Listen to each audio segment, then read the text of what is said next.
కొన్ని కోట్ల జన్మలు తపస్సు చేస్తే వచ్చేటటువంటి జ్ఞానం ఆ శ్లోకాలు రోజు చదువుకోవడం వల్ల వస్తుంది. నే చెప్పట్లేదు, శంకరులు చెప్పేశారు ఆఖరి శ్లోకంలో.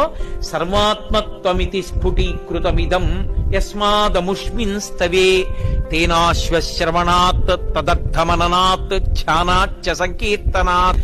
ఈ శ్లోకాల్ని, ఈ స్తోత్రాన్ని, దక్షిణామూర్తి స్తోత్రాన్ని ప్రతిరోజు ఎవరైతే చదువుకుంటున్నారో, చదవడం చేత కాని వాళ్ళు, చదువుకోవడం వచ్చిన వాళ్ళు చదివితే వింటున్నారో, విని ధ్యానం చేయగలుగుతున్నారో, ధ్యానం చెయ్యలేకపోతే కనీసం పఠిస్తున్నారో, వింటున్నారో, ఇలాంటి వాళ్ళందరికీ కూడా సర్వాత్మత్వమితి స్ఫుటీకృతమిదం, ఆత్మ అనుభవంలోకి రావడమే కాదు, దానితో పాటుగా సమస్త సిద్ధులు కూడా కలుగుతాయి.